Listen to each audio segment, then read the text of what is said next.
Shalom, saudara yang dikasihi Tuhan, selamat sore. Kita berkumpul kembali di dalam persekutuan Komisi Wanita.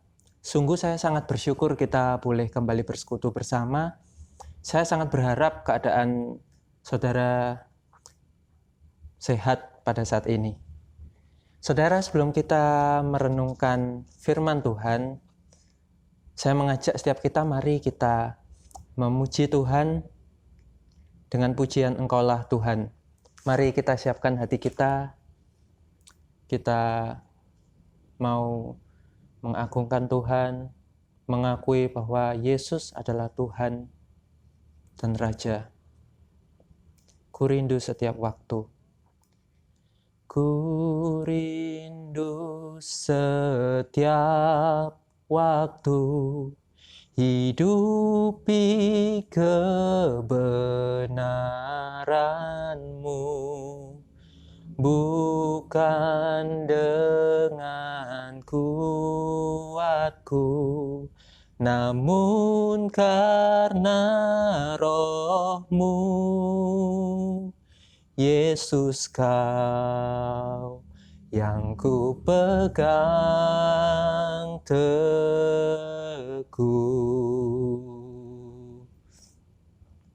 Engkaulah Tuhan, Engkaulah Tuhan, Engkaulah Raja, Engkaulah Raja, berdaulat atas hidupku, berdaulat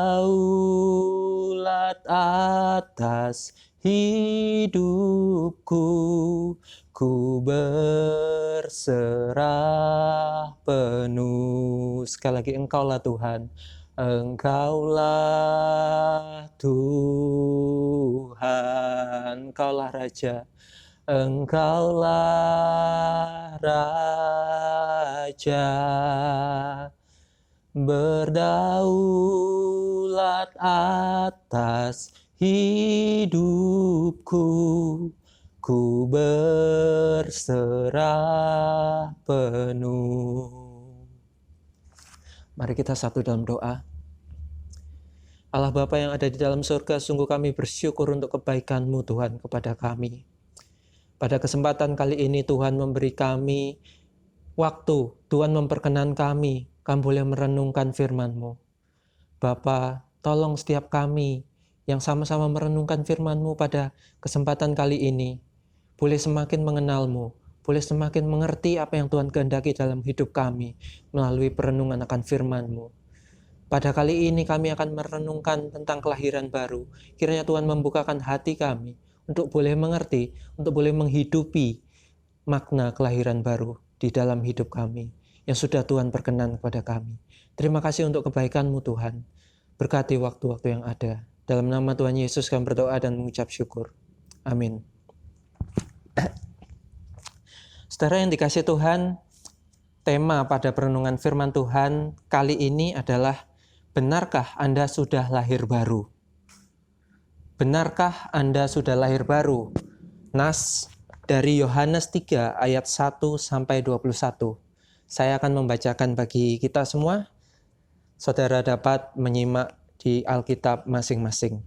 Yohanes 3 ayat 1-21. Adalah seorang Farisi yang bernama Nikodemus, seorang pemimpin agama Yahudi. Ia datang pada waktu malam kepada Yesus dan berkata, "Rabi, kami tahu bahwa Engkau datang sebagai guru yang diutus Allah. Sebab tidak ada seorang pun yang dapat mengadakan tanda-tanda yang Engkau adakan itu jika Allah tidak menyertainya." Yesus menjawab katanya, "Aku berkata kepadamu, sesungguhnya jika seorang tidak dilahirkan kembali, ia tidak dapat melihat kerajaan Allah." Kata Nikodemus kepadanya, "Bagaimanakah mungkin seorang dilahirkan kalau ia sudah tua? Dapatkah ia masuk kembali ke dalam rahim ibunya dan dilahirkan lagi?"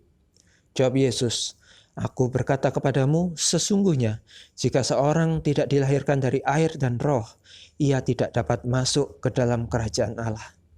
Apa yang dilahirkan dari daging adalah daging, dan apa yang dilahirkan dari roh adalah roh. Janganlah engkau heran, karena aku berkata kepadamu, kamu harus dilahirkan kembali." Angin bertiup kemana ia mau, dan engkau mendengar bunyinya. Tetapi engkau tidak tahu dari mana ia datang atau kemana ia pergi. Demikianlah halnya dengan tiap-tiap orang yang lahir dari roh. Nikodemus menjawab katanya, bagaimanakah mungkin hal itu terjadi? Jawab Yesus, engkau adalah pengajar Israel dan engkau tidak mengerti hal-hal itu? Aku berkata kepadamu, sesungguhnya kami berkata-kata tentang apa yang kami ketahui, dan kami bersaksi tentang apa yang kami lihat, tetapi kamu tidak menerima kesaksian kami. Kamu tidak percaya waktu aku berkata-kata dengan kamu tentang hal-hal duniawi. Bagaimana kamu akan percaya kalau aku berkata-kata dengan kamu tentang hal-hal surgawi? Tidak ada seorang pun yang telah naik ke surga selain daripada Dia yang telah turun dari surga, yaitu Anak Manusia. Dan sama seperti Musa meninggikan ular di padang gurun, demikian juga Anak Manusia harus ditinggikan, supaya setiap orang yang percaya kepadanya beroleh hidup yang kekal.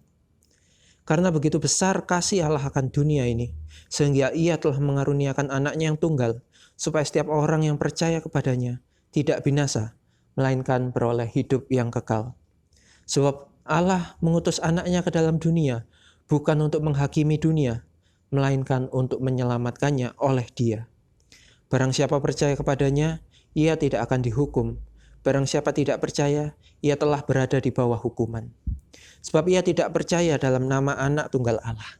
Dan inilah hukuman itu. Terang telah datang ke dalam dunia, tetapi manusia lebih menyukai kegelapan daripada terang. Sebab perbuatan-perbuatan mereka jahat. Sebab barang siapa berbuat jahat membenci terang dan tidak datang kepada terang itu, supaya perbuatan-perbuatannya yang jahat itu tidak nampak. Tetapi barang siapa melakukan yang benar, ia datang kepada terang, supaya menjadi nyata bahwa perbuatan-perbuatannya dilakukan dalam Allah. Sudah itu Yesus pergi dengan murid-muridnya ke tanah Yudea, dan ia diam di sana bersama-sama mereka dan membaptis. Amin untuk kebenaran firman Tuhan.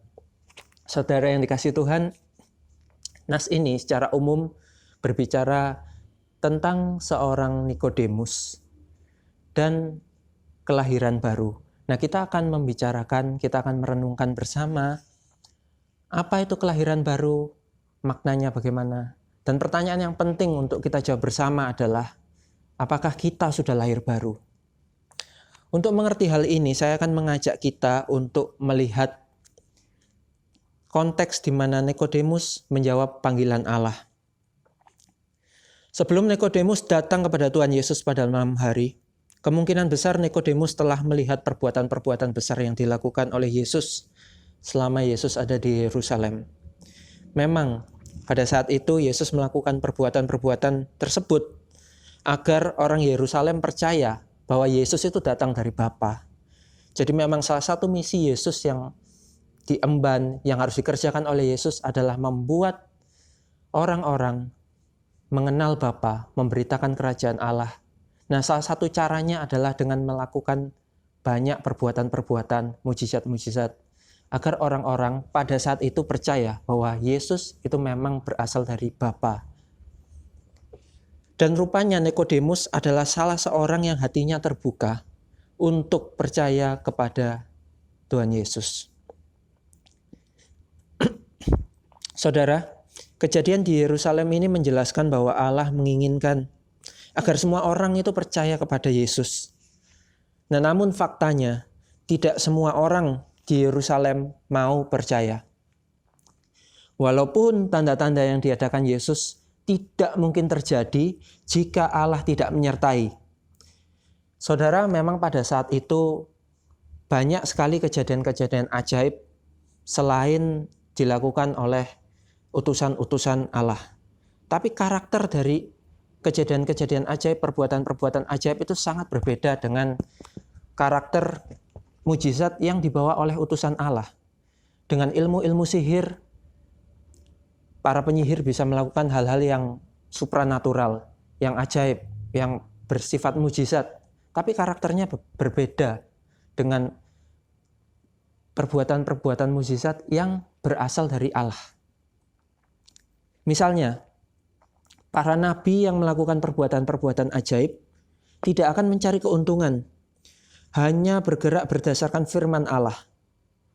Seorang nabi di Israel biasanya akan mudah dikenali apabila dengan nubuat dan tanda-tanda dari Allah yang dilakukannya.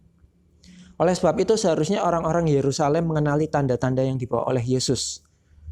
Namun rupanya tidak semua orang memenuhi panggilan untuk percaya kepada Allah. Terkhusus para pemimpin agama Yahudi Yerusalem yang bukan hanya tidak mau percaya, tapi juga melawan panggilan Allah. Jadi sederhananya, pada saat itu perbuatan ajaib yang dilakukan tukang sihir dengan perbuatan ajaib yang dilakukan oleh utusan Allah, itu orang-orang pada saat itu dapat dengan mudah mengenalinya karena mereka terbiasa dengan utusan-utusan Allah. Namun hati mereka yang tertutup kadang tidak mau mengakui bahwa itu memang perbuatan Allah, nubuatan Allah, firman Allah. Karena mereka takut akan perbuatan-perbuatan mereka yang jahat. Saudara, Nikodemus adalah seorang pemimpin agama Yahudi. Sehingga untuk membuka hati kepada panggilan tersebut, itu berarti melawan arus para pemimpin agama Yahudi lainnya secara umum. Ini adalah suatu resiko yang harus Nikodemus ambil untuk bisa meresponi panggilan Yesus, untuk percaya kepadanya. Saudara, coba kita bayangkan, bagaimana jika seorang pemimpin agama pada saat ini memutuskan untuk pindah kepercayaan? Kita bisa bayangkan resiko yang harus diambil olehnya. Nah, kejadian pada saat Nikodemus ini lebih beresiko lagi. Karena pada saat itu pemimpin-pemimpin agama Yahudi punya kuasa yang besar, bahkan untuk menjatuhkan hukuman, bahkan hukuman mati. Nah, ini adalah suatu resiko yang besar yang harus diambil Nikodemus untuk percaya kepada Yesus.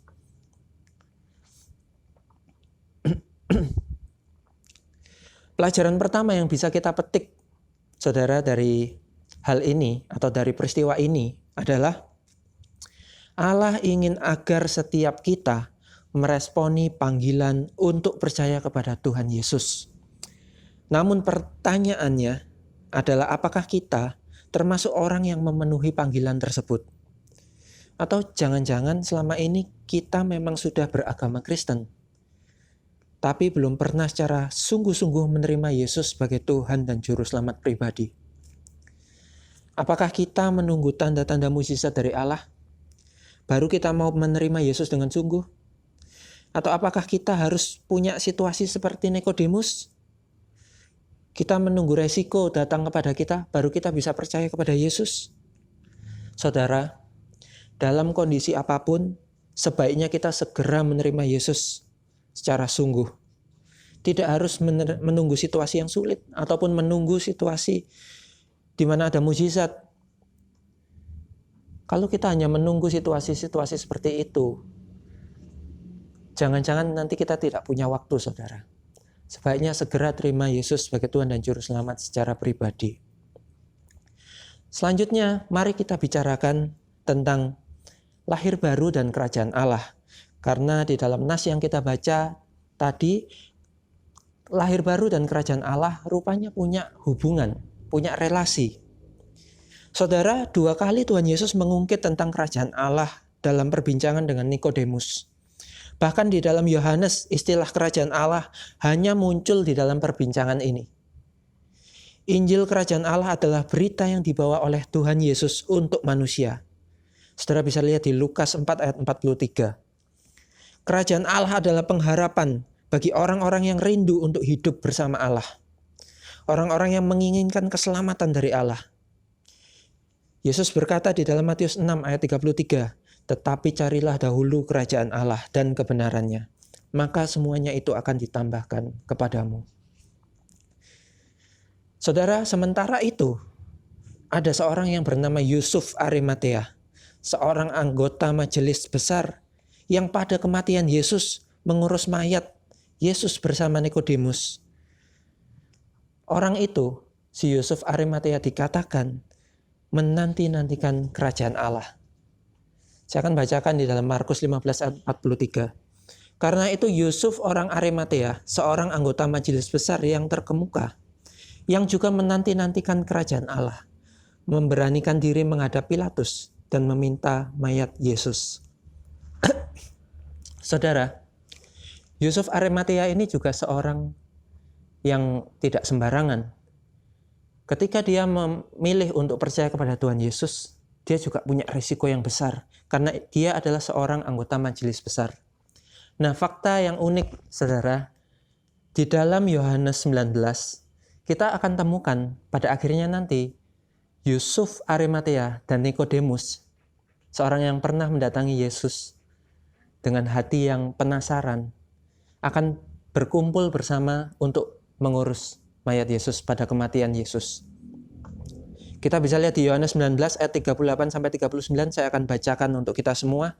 Sesudah itu Yusuf dari Arimatea, ia murid Yesus, tetapi sembunyi-sembunyi karena takut kepada orang-orang Yahudi, meminta kepada Pilatus supaya ia diperbolehkan menurunkan mayat Yesus.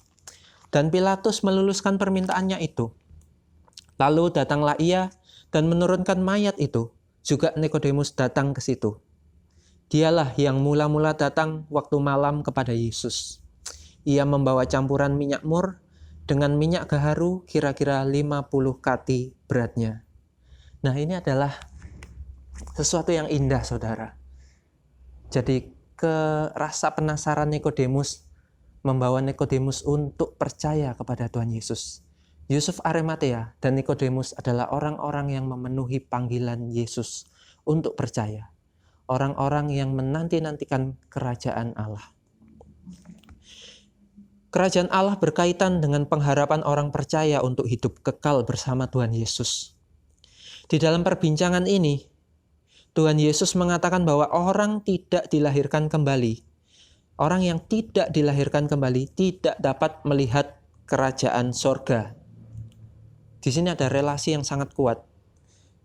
Kemudian Tuhan Yesus juga mengatakan seorang yang tidak dilahirkan dari air dan roh, ia tidak dapat masuk ke dalam kerajaan Allah. Ini menggambarkan eratnya hubungan antara lahir baru dan kerajaan Allah. Seseorang yang tidak melihat kerajaan Allah tidak mungkin dapat masuk ke dalamnya. Itu tentu, saudara. Kalau kita tidak melihat sesuatu, kita tidak mungkin datang ke sesuatu itu. Kalau kita tidak bisa melihat kerajaan Allah, bagaimana kita bisa sampai, bagaimana kita bisa masuk ke dalamnya?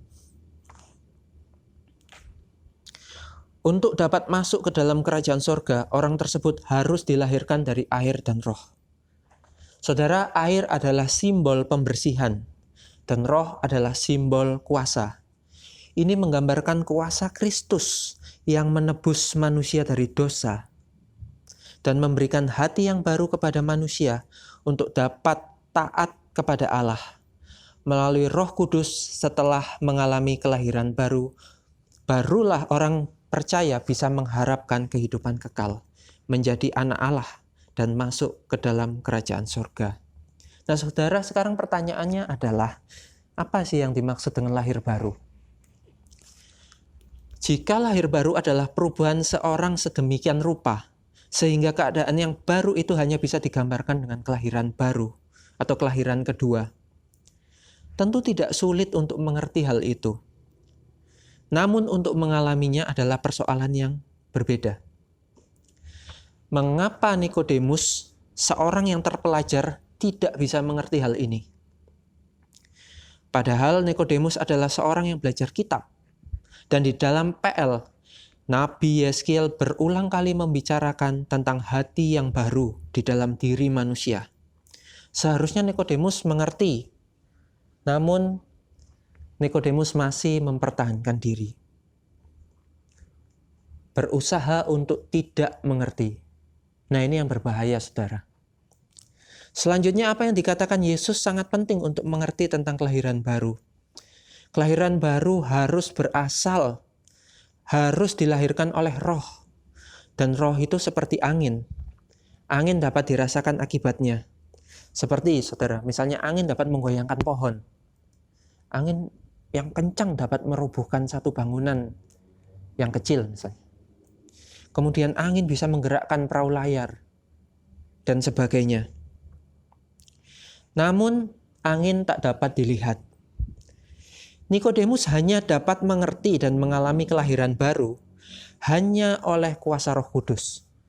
Jadi jika Nikodemus masih mempertahankan diri untuk berpura-pura tidak mengerti atau menutup diri untuk mengerti, namun dengan kuasa Roh Kudus, Nikodemus dibukakan hatinya. Perubahan itu tak diketahui kapan, hanya dampaknya terlihat ada perubahan. Lihat apa yang Roh Kudus lakukan kepada Nikodemus dan Yusuf Arimatea. Untuk dapat percaya kepada Tuhan Yesus, saat itu bukanlah hal yang mudah sebagai anggota majelis besar atau sebagai pemimpin agama Yahudi. Itu bukan perkara yang mudah, saudara, untuk percaya kepada Tuhan Yesus. Nah, saudara, pelajaran kedua yang dapat ditarik adalah kelahiran baru bisa dirasakan akibatnya, namun tak dapat diketahui dari mana datangnya atau bahkan waktunya. Bayangkan, saudara, seorang bayi yang baru dilahirkan tidak mungkin punya kesadaran untuk mengingat kapan dia dilahirkan kalau tidak diberitahu oleh orang lain. Orang yang sudah mengalami kelahiran baru akan mulai membuka hati untuk menerima firman Tuhan. Orang tersebut mulai membuka hati secara pribadi untuk percaya kepada Tuhan Yesus. Oleh sebab itu, seorang tidak bisa menilai orang lain apakah sudah lahir baru atau belum. Namun, orang lain bisa melihat dampak dari orang yang sudah lahir baru melalui kehidupannya. Namun yang paling penting bukanlah mencoba melihat orang lain untuk mengalami kelahiran baru atau belum. Pertanyaan yang lebih penting untuk kita renungkan, untuk kita jawab adalah, apakah kita sudah lahir baru? Kita hanya bisa tahu jika kita sudah sungguh-sungguh menerima Yesus, menggumuli panggilan Allah terhadap orang percaya, sungguh-sungguh menggumuli panggilan Allah, melaksanakan panggilan Allah sebagai orang percaya. Apa saja, seperti memberitakan Injil, melaksanakan mandat budaya, menyadari diri sebagai bagian dari tubuh Kristus, menyangkal diri, memikul salib setiap hari, punya kasih, dan sebagainya. Kita bisa tahu apakah kita sudah lahir baru atau tidak dengan beberapa indikator.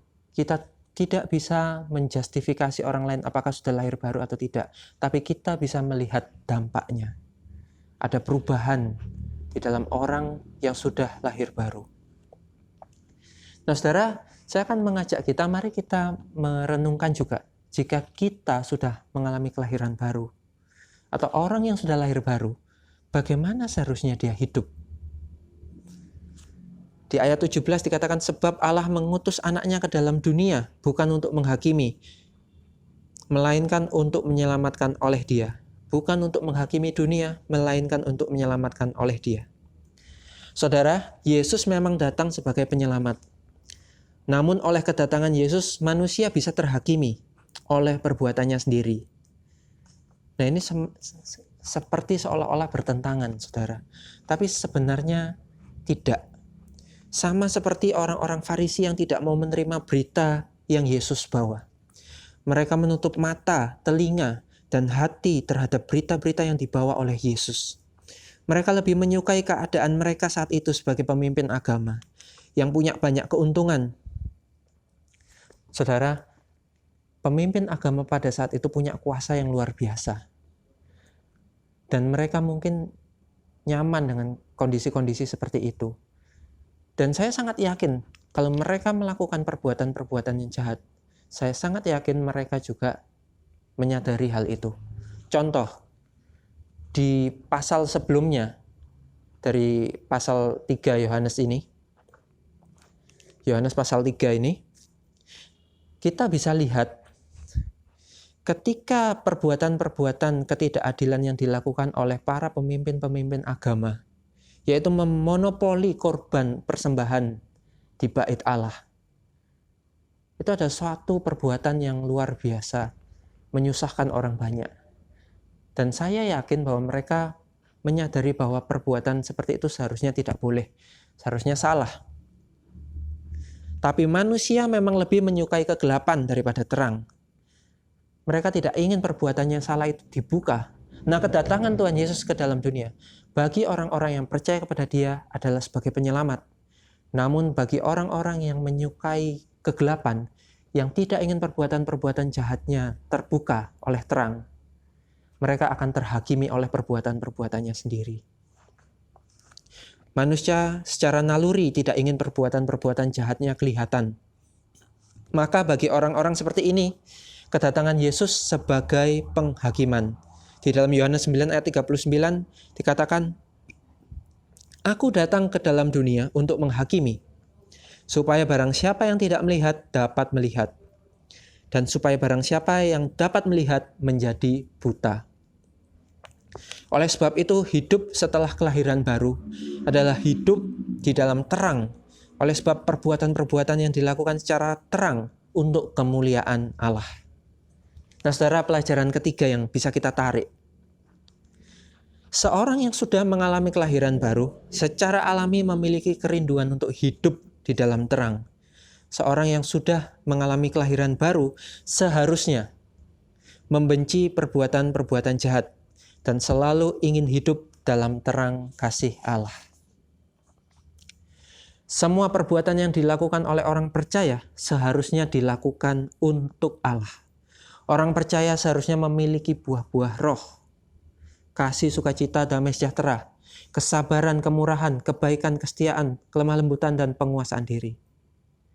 Nah, saudara, saya mengajak mari kita terus hidup di dalam terang kasih Allah sebagai bukti bahwa kita telah mengalami kelahiran baru. Saudara, jadi kesimpulan dari firman Tuhan yang kita renungkan pada kesempatan kali ini adalah paling tidak kita belajar 3 poin yang dapat kita tarik dari renungan firman Tuhan pada hari ini. Yang pertama, Allah ingin agar semua orang itu percaya kepada Tuhan Yesus. Dan namun faktanya tidak semua orang mau percaya kepada Tuhan Yesus.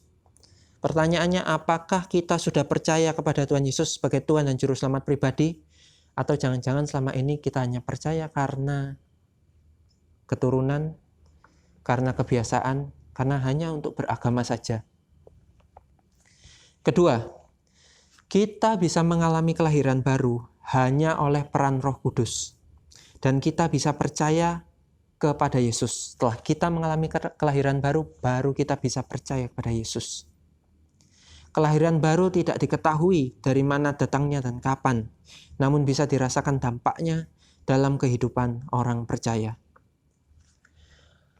Pelajaran yang ketiga, orang yang sudah mengalami kelahiran baru akan hidup di dalam terang kasih Kristus. Rindu untuk melakukan kehendak Allah, rindu untuk memuliakan Allah dalam setiap aspek kehidupannya, dan membenci perbuatan-perbuatan jahat. Nah, kiranya perenungan firman Tuhan pada kali ini boleh menjadi berkat bagi kita semua. Kita akan meresponi firman Tuhan pada hari ini. Saya mengajak mari kita memujikan kembali pujian yang tadi, Engkaulah Tuhan, ku rindu setiap waktu. Mari kita siapkan hati kita. Katakan dengan hati sungguh kepada Tuhan. Ku rindu setiap waktu hidupi kebenaran-Mu, bukan dengan kuatku, namun karena Roh-Mu. Namun karena Roh-Mu, Yesus, Kau yang ku pegang teguh. Engkaulah Tuhan,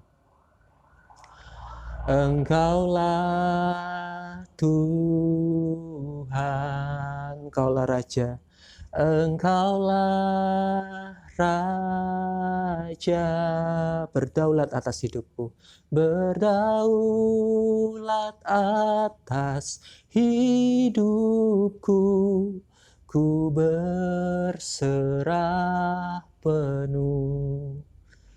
Mari kita satu dalam doa, saudara. Bapa, sungguh kami bersyukur untuk perenungan akan firman Tuhan yang Tuhan berkenan pada kami boleh bersama merenungkan terkhusus dari bagian Nas Yohanes 3, percakapan Nikodemus dengan Tuhan Yesus. Kiranya Tuhan memberi kami hati yang mengasihi-Mu Tuhan. Hari demi hari semakin taat setia kepada-Mu Tuhan. Tolong kami, beri kami kekuatan untuk melakukan kehendak-Mu ya Tuhan. Tolong kami Tuhan, terima kasih untuk kebaikan-Mu. Kiranya Tuhan terus tuntun langkah hidup kami hari demi hari, semakin percaya kepada-Mu, semakin taat setia kepada-Mu. Terima kasih Bapa, dalam nama Tuhan Yesus kami berdoa dan mengucap syukur. Amin. Saudara yang dikasihi Tuhan, kita masuk dalam sesi doa syafaat. Saya mengajak mari kita mendoakan untuk beberapa pokok doa. Saya punya 3 pokok doa untuk kita doakan bersama. Yang pertama, mari kita berdoa untuk setiap yang terlibat di dalam pengelolaan pemerintahan Kabupaten Sidoarjo. Kiranya diberi hati yang tulus dalam melayani dan diberi hikmat dan bijaksana di dalam menjalankan fungsinya. Mari kita satu dalam doa. Allah Bapa yang ada dalam surga, kami berdoa untuk setiap mereka yang ambil bagian di dalam pemerintahan Kabupaten Sidoarjo. Kami berdoa kiranya Tuhan menolong mereka, memberikan hati kepada mereka, hati yang tulus melayani di dalam tugas-tugasnya ya Bapa. Berikan hikmat bijaksana kepada mereka di dalam mengelola administrasi kota ini, hingga keadilan boleh dirasakan oleh penduduk kota Sidoarjo. Tolong ya Bapak, juga dalam kondisi-kondisi yang seperti ini, kiranya Tuhan memberikan hikmat bijaksana kepada setiap mereka yang ambil bagian dalam pelayanan ini. Terima kasih untuk kebaikan-Mu Bapak, dalam nama Tuhan Yesus kami berdoa dan mengucap syukur. Amin. Yang kedua, mari kita berdoa untuk gereja. Doakan untuk para hamba Tuhan dan diaken agar diberi kebijaksanaan dalam mengelola gereja, baik di dalam lingkup firman Tuhan, doa, dan segala administrasi di dalam gereja GKKA Sidoarjo. Mari kita satu dalam doa. Bapa, kami berdoa untuk hamba-hamba-Mu. Kami bersyukur Tuhan menaruh hamba-hamba-Mu di gereja-Mu ini. Kiranya Tuhan memberikan hikmat bijaksana kepada hamba-hamba-Mu untuk menjalankan fungsinya dengan kasih, dengan tulus, dengan hikmat bijaksana yang daripada Tuhan. Kami juga berdoa untuk para diaken ya Bapa. Kiranya Tuhan berikan hikmat bijaksana, juga kekuatan, menolong dalam setiap pergumulan. Kami juga berdoa untuk setiap jemaat-Mu, setiap aktivis, pengurus, dan kami semua jemaat-Mu. Kiranya Tuhan memberikan kami pertolongan, hikmat bijaksana hari demi hari, menolong kami dalam setiap pergumulan kami Bapa, di dalam situasi-situasi yang seperti ini. Tolong kami Bapa dalam setiap pergumulan kami, baik pergumulan ekonomi, kesehatan, keluarga, dan sebagainya. Kiranya Tuhan menolong. Terima kasih untuk kebaikan Tuhan. Terpujilah nama-Mu Bapa, dalam nama Tuhan Yesus kami berdoa dan mengucap syukur. Amin. Mari kita akhiri persekutuan pada kali ini, saudara. Mari kita tutup di dalam doa. Allah Bapa yang ada di dalam surga, sungguh kami bersyukur Tuhan memberi kami kesempatan, Tuhan memperkenan kami untuk boleh tetap bersekutu di dalam memuji Tuhan, dalam merenungkan firman Tuhan dan menaikkan pokok-pokok doa. Terima kasih untuk kebaikan Tuhan, kiranya Tuhan terus menuntun langkah kami, hari demi hari semakin mengasihi Tuhan, ingat Tuhan selalu akan setiap apa yang kami lakukan. Terima kasih untuk kebaikan Tuhan, dalam nama Tuhan Yesus kami berdoa dan mengucap syukur. Amin. Tuhan Yesus memberkati.